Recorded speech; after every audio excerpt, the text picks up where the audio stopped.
When it comes to horse racing, you can never have too much information.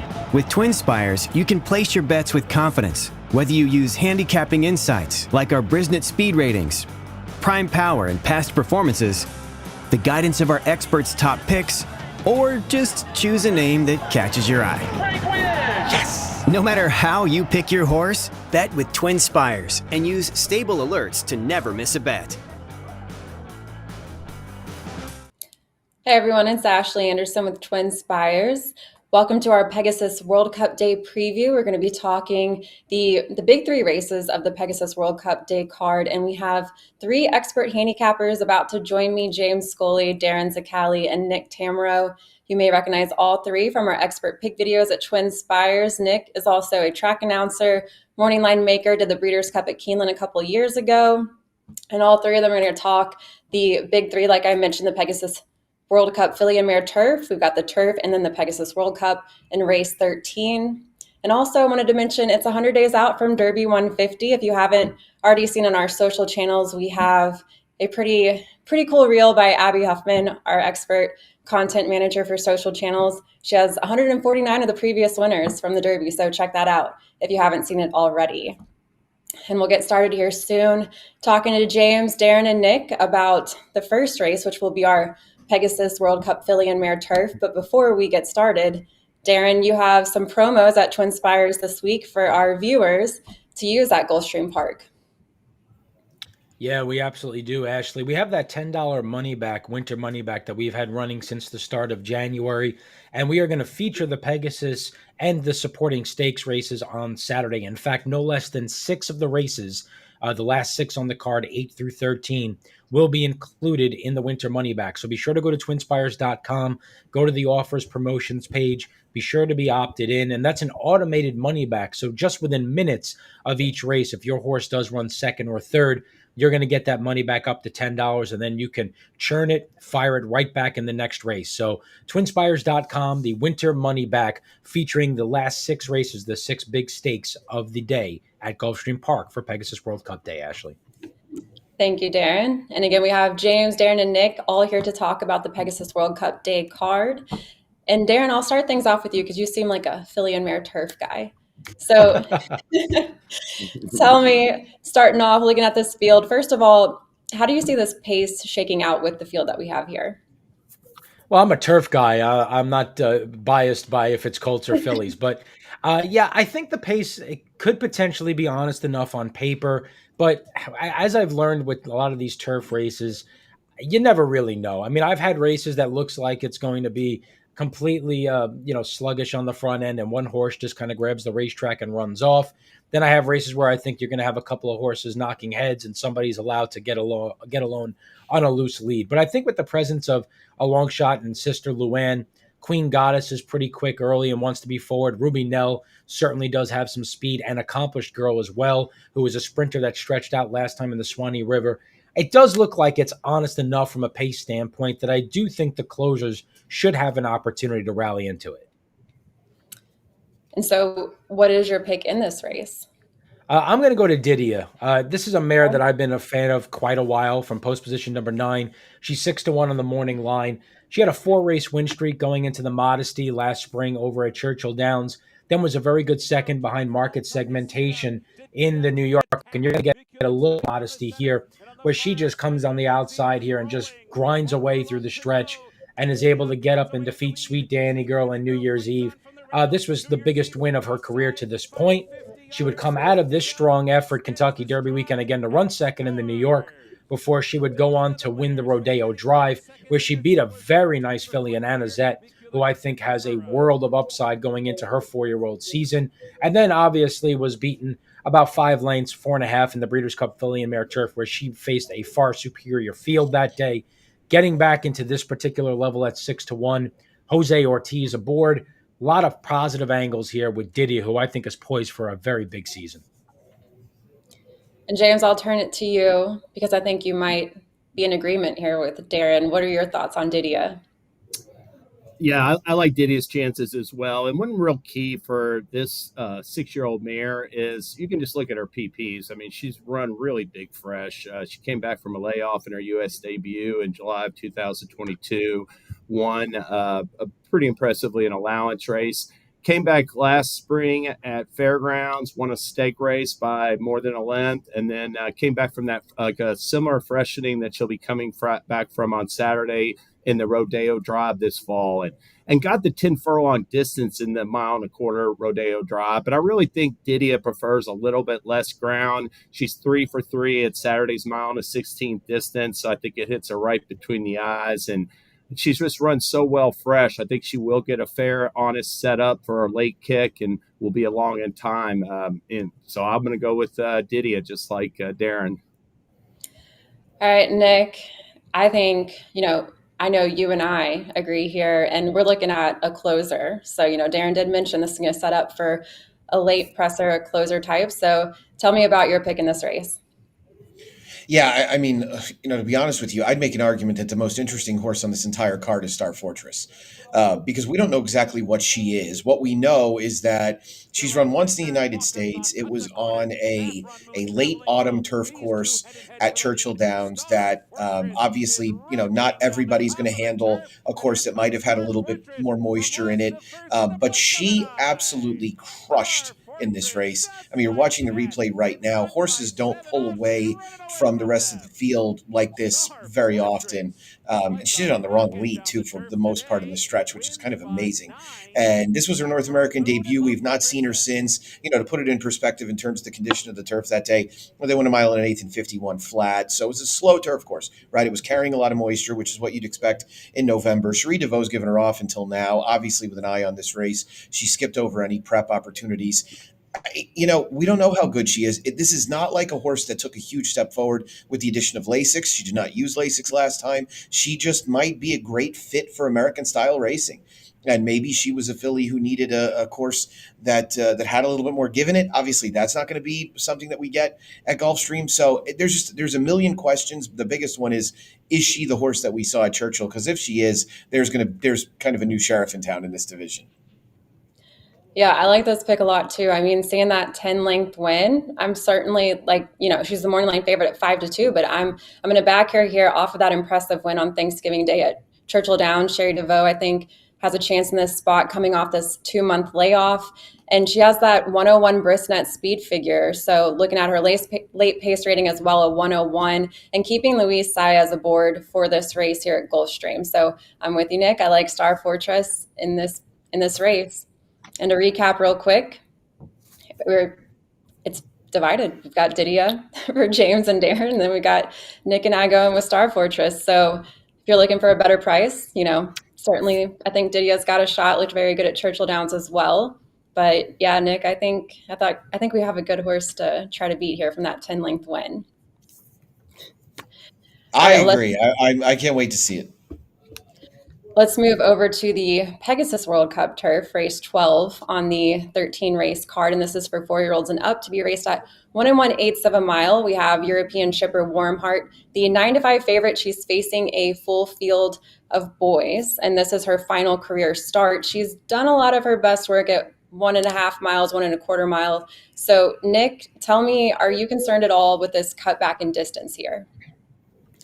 Yeah, I'm a little concerned about this veteran filly who now has recently turned 4-year-old. I don't love that this is going to be her final start. They've let it be known right away. This was not one of the stronger runnings of the Hong Kong Vase.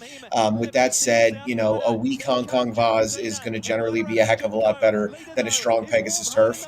One of the things I liked about this race, and I thought it was worth noting, was that from a race flow perspective, she ran extremely well. I mean, the horses that were anywhere near her when they were at the beginning of the video, basically, that we watched, they were decimated in this field. They were nowhere. So I thought she actually ran fine. That was a trip that maybe was a little bit farther than she wanted to go, maybe the 1.5 miles on this particular day, and that turf condition was not what she wanted. Now, this is 1.8 miles, so I mean, this is probably a little shorter than she wants to go. Ultimately, she's going to join the Coolmore Broodmare band, but her accomplishments are just, they exceed what everybody in here has ever done by such a tremendous margin. It's almost impossible to deny that. And she ran a winning race in the Breeders' Cup Filly Mare Turf 2 starts back now, went second to Inspiral. It feels like the warm heart that we've grown accustomed to seeing on a regular basis when it comes to her ability is just a lot better than all of these horses. Maybe save Integration, and we don't really know what Integration is just yet. We got some footage here too right now of Warm Heart shipping into Gulfstream. And Darin, I'm going to take it over to you because Integration, as Nick just mentioned, we don't really know yet. He's going to make his 4th career start, unbeaten from 3 starts. So Darin, what are your thoughts on Integration in this field?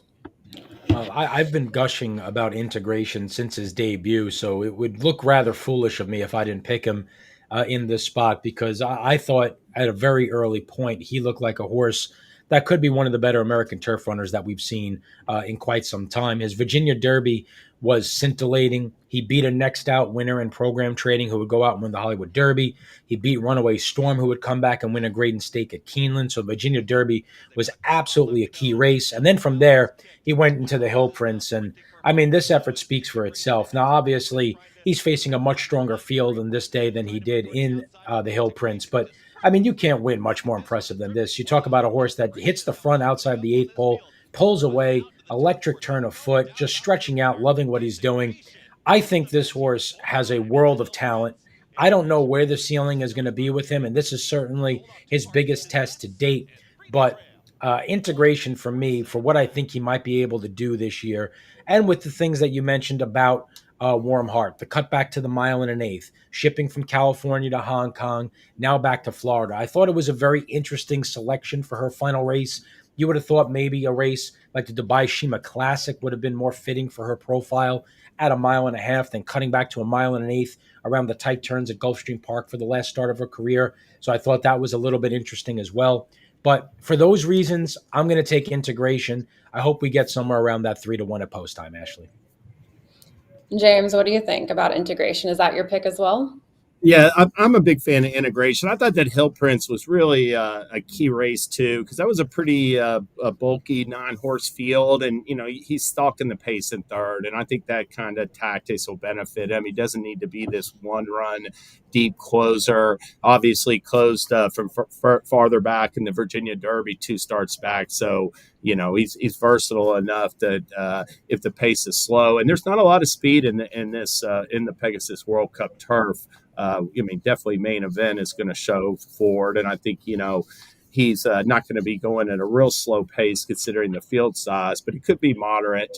It's a good thing that Warm Heart is in the race, though, if you're a fan of Integration, because once you get past those 2, I think there's could be a pretty sizable gap in the betting. But I am on the Integration bandwagon. I loved his win over program trading 2 back, and I agree with the points Darin made. I think the sky's the limit for him as a 4-year-old, and we'll see if he continues to move forward for Shug McGahee on Saturday. All right, so y'all have talked about the 9-5 morning line favorite. Nick, that's your pick. And then we have Integration at 3-1. But James, you mentioned Main Event, the lone true early pace setter in this field. I actually think has a shot here, interesting at 10-1 if you're looking for a price. And I think could go gate to wire. Just won the the grade 2 Fort Lauderdale at Gulfstream on December 30th on a 2-win streak. He did just beat King Max by a head, and I think King Max as a late presser type could step forward here too as well. But look at Main Event, because George Weaver's winning at a 30% clip right now, and Javier Castellano's aboard. So if you want a long shot to take a stand against those 2 really good horses in Warm Heart and Integration. So I'm going to agree. My pick. Sorry, I agree. I like both those horses, especially King Max. I didn't think he got on track until too late last time, but I like the way he finished, and at 12-1 on the morning line, he's a horse that I will look at for vertical exotics. All right, so to recap our picks, like I said, we've got Integration at 3-1 for James and Darin, and then Nick, you've got the morning line favorite in Warm Heart, and I'm going to go Main Event, take a shot at 10-1 with that early pace setter, hopefully going gate to wire. Well, before we move on to the main event, the Pegasus World Cup, we're going to take a short break and then we'll dig right into that $3 million race. When it comes to horse racing, you can never have too much information. With TwinSpires, you can place your bets with confidence, whether you use handicapping insights like our Brisnet speed ratings, prime power and past performances, the guidance of our experts' top picks, or just choose a name that catches your eye. Yes! No matter how you pick your horse, bet with TwinSpires and use stable alerts to never miss a bet.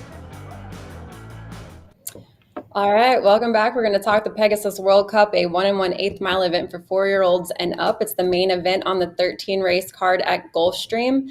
And James, I know you like the Preakness winner, National Treasure, the 9-5 morning line favorite in this race. So tell me why you feel confident with that price as well in National Treasure.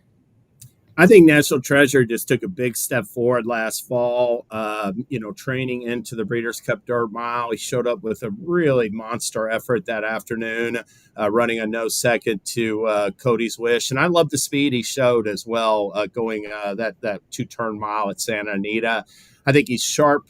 I think he's going to keep moving forward. This is a colt that did have back class, winning the Preakness, like you said, but it took him. He still wasn't a finished product in my mind. He had missed some training time last spring. After that race, he didn't necessarily carry his form forward, but I do think that he has really come to hand since the fall for his connections. And looking at the pace scenario in this race, I mean, National Treasure comes off a wire-to-wire win on a wet track at Aqueduct, and I definitely expect him to show speed, but I'm just not sure how quick that rival is. And I know National Treasure, if he breaks running, he's got a shot perhaps to even beat him to lead. If he doesn't beat him to lead, he's going to be sitting a nice, easy trip up beside a Hoist the Flag and early going. And I just look for a favorable trip on the front end. So, we saw this. I'm not saying he's going to be the next White Barrio, but we saw White Barrio take a huge step forward off of that impressive performance in the Whitney last summer. I think National Treasure has that same kind of potential following his sterling effort in the Breeders' Cup Dirt Mile, and I like his chances in the Pegasus World Cup. So you're saying National Treasure and Hoist the Gold, you think we'll get into that speed duel, but you expect National Treasure to get out in front? I give him a good chance. I just think it's the pace scenario, it favors him as well, where there's just not a lot of speed entered in this race. There's really only one other rival that I think will potentially be running with him. First Mission has some speed as well, but I expect a favorable trip on the front end for National Treasure. Well, Darin, I'll go in order of morning line odds here with you and the 12-1 choice and Hoist the Gold. I know you have something to say about that pace setup and who's going to get the early lead. So tell me why you like Hoist the Gold.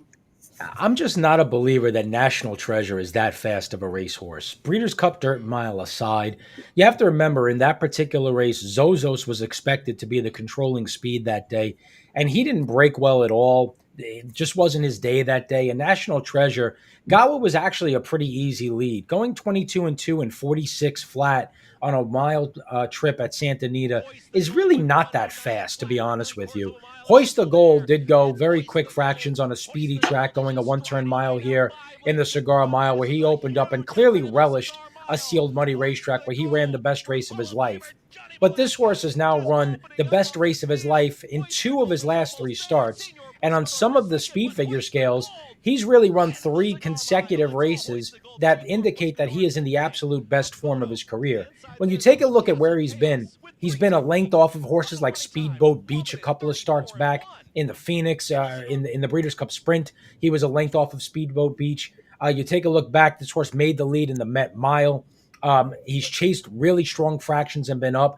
I'm not saying he's the quickest horse alive, but if John Velasquez wants the lead with Hoist the Gold, I 100% think he's quicker than National Treasure. And why wouldn't you want that trip when National Treasure is yet to show that he could sit off a horse and pass a horse in the stretch? His 2 wins in his career have come wire to wire. The Preakness Stakes win was over an extremely moderate pace. I know the Breeders' Cup Dirt Mile, he ran his eyeballs out. I concede that point. For this horse at 9-5 to run that race, 2 races in a row, for a horse that, I'll be honest, I just don't think is that good. I can't take him at 9-5, and I'll take the other speed in a race that seems to be rather devoid of speed and a horse that's rapidly developing now at age 5 and Hoist the Gold. And no concerns with the stretch out after he's been racing the mile distance, the 7 furlong, 6 furlong distance. I don't listen. If he drew post 12, would I pick him in this spot? No. But because he drew post 4, I think he could get over to the rail and get to the front quickly. And I think a mile and an eighth at Gulfstream plays shorter than it does at other racetracks because it's typically a pretty speedy track with a very short stretch. All right, Nick, and I know you have an even longer shot here at 15-1. So tell me your pick in this race.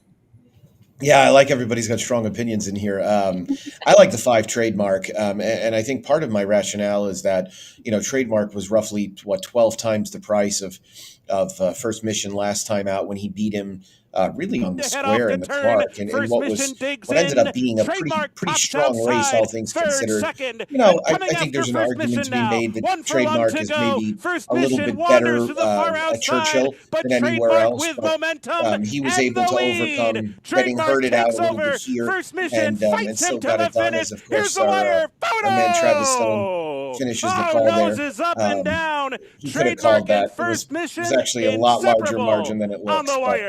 But I'm going to let him know that he should have called that photo. It's only a grade 1 race, right? All kidding aside, but I think Trademark's a horse that's actually always hinted at having some ability. He feels like he's going to get exactly the right trip to me. He's going to be a little bit off the pace. Gulfstream is a tough spot for horses that haven't been there quite as much, so you do always have a little bit of concern about that, but he feels like he's in the right kind of form. His work tab at Payson looks awfully good. I'll take him again at 15-1 or so. I feel like he'll be around that price. The pace conversation, with which I know both James and Darin brought up, is interesting because the three biggest closers in the race, not named Senor Buscador, drew the 1, 2, and 3. So I mean, they're gonna drop out coming out of the gate. And Hoist the Gold's trip to the rail on the front end should be relatively easy. I think that's probably something Darin's banking on. I also am of the opinion that, if National Treasure sees a horse in front of him early, he is just going to completely fold, right? He has had no courage whatsoever when he hasn't had the lead. And so far, he got beat by Cody's Wish, who was much the best, and he held off Blazing Sevens when he had the lead in big races. So I'm also of the opinion that he's wildly overrated. But it really boils down to how hard is Grand Aspen going to get ridden? How much is Skippy Longstocking going to get used from the outside? You're doing a lot of kind of wish casting with some other speed horses that you're hoping are forwardly placed in order to force this thing along a little bit. So to me, that kind of bolstered my confidence in Trademark, who I know has enough tactical speed to stay within range, and he's also going to be a good price. His 2 most recent wins at the distance at a 103 Bristnet speed figure. Again, I think you make the point, yes, he does tend to do better at Churchill, but we'll see how the pace shakes out. I actually really like Skippy Longstocking, and I also think among the 4-year-olds, I'm leaning more First Mission than National Treasure, but I like Skippy Longstocking at 8-1, and the reason why I like Skippy Longstocking, first of all, Saffy Joseph, a 20% winner this meet, and does pretty well off a layoff of 46 to 90 days. We have 3 straight triple-digit Bristnet speed figures for Skippy Longstocking. He also has 3 wins from 7 starts at this distance, and he's won 3 times at Gulfstream. So I'm looking for I know a lot of us are looking for a longer price here. He's also second in prime power among the field. So I'm going to take a shot at 8-1. I know the outside post, it's a little bit of a concern for me on the outside post, but I think he still has a shot to come out here and pull off the upset. I tend to, with this horse, whenever I don't like him, he tends to lose. And when I do like him, he tends to win. I don't know. Maybe I just have a pulse on Skippy Longstocking. So I'm going to go with my gut here and think he has a shot. Well, to recap, we are all very in disagreement. We have James with the 9-5 choice National Treasure. And then we have Darin with Hoist the Gold at 12-1. We have Nick with Trademark at 15-1. And I'm going Skippy Longstocking at 8-1. And real quick, Darin, before we recap our picks, I guess I already did recap the picks, but tell us one more time about that promo in case someone's joining late. Tell us about the promo at Gulfstream this weekend at TwinSpires. Sure. Yeah, we have that running winter money back. And if you're opted into that already from the previous weekends, you're good to go. If you haven't opted in yet, be sure to do so. We're going to feature the 6 races at Gulfstream Park on Saturday, races 8 through 13, including the 3 Pegasus World Cup events. All 6 of those races are going to be included in the winter money back, up to $10 back if your horse runs second or third. And even better than that is within minutes of the race being official. If your horse does run second or third, you're going to get that money back in your account. You could churn it, you could refire it and come back for more. So be sure to go to TwinSpires.com, opt in, and enjoy this great racing card with us at Gulfstream Park on Saturday, Ashley. All right. And to show you that this is live, we were going to recap the picks after the money back offer. But real quickly, too, I know, Nick, you got to run. So just around the horn real fast, if you have one pick that you're really feeling good about on the undercard. James, I know you got a horse that you really like on the undercard. Yeah, I'm going to tell number 11, Tumba Rumba in the Fred Hooper, like the way he's coming in the race for Brian Lynch. And Nick, what about you? I'm actually in the same race as James, which is the 11th. I'm on the far outside runner, the 12 Signator. So hopefully hook him up with James's Tumbarumba in the exacta. But shortening up in distance off a try in the Queens County last time out. A couple of races in a row at a mile and an eighth. He didn't have the cleanest of trips last time with a slow break from the gate. I think he's a real candidate to move forward, shortening up to the mile. Darin, you got any hunches in the early part of the card? Yeah, race number 7. So we'll try to get you some bankroll for the back 6 races. It's a $100,000 handicap.